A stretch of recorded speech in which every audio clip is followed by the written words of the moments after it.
రెడ్డి గారు నమస్కారం. సాహిబ్ గారు, మీరు మా దగ్గర ఖమ్మం దాకా వచ్చి శరవణ డబల్ 2 కొదుమూరులో తెచ్చారు కదా, అది ఎట్లుంది మీకు ఇత్తనం? బాగుందా?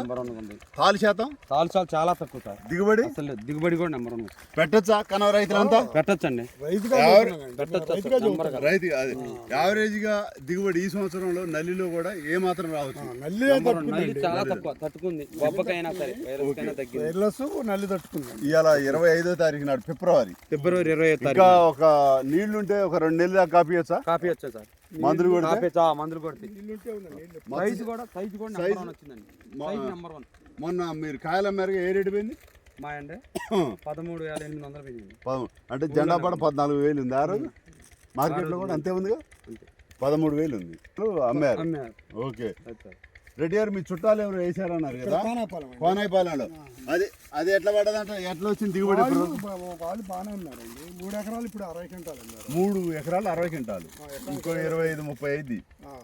3 ఎకరాలు 60 క్వింటాలు అన్నారు. అంటే తొందరగా అమ్మినట్టు లెక్క. వాళ్ళు మందులు కూడా బాగా స్పీడ్ చేశారండి. ఓకే, పెట్టుకోదగిన ఇత్తనమేనా? రైతు సోదరులు చెప్పొచ్చు, పెట్టొచ్చు, రైతుగా పెట్టొచ్చు.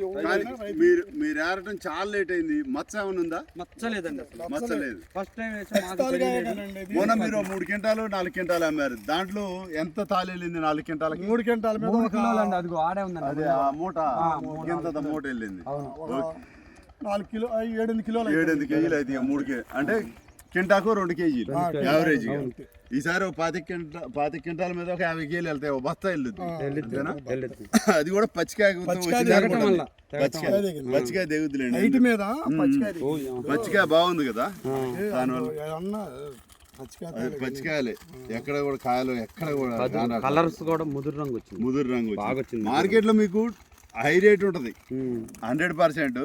జెండా పాటకి వెళ్ళిపోవాలి 15 రూపాయలు తప్ప. పెట్టొచ్చు అని చెప్పుతారా? వచ్చే సంవత్సరం ఎన్ని ఎకరాలు వేస్తారు? 4 ఎకరాలు వేస్తాం. ఓకే, 3-4 ఎకరాలు. Thank you. 3-4 ఎకరాలు వేస్తాం.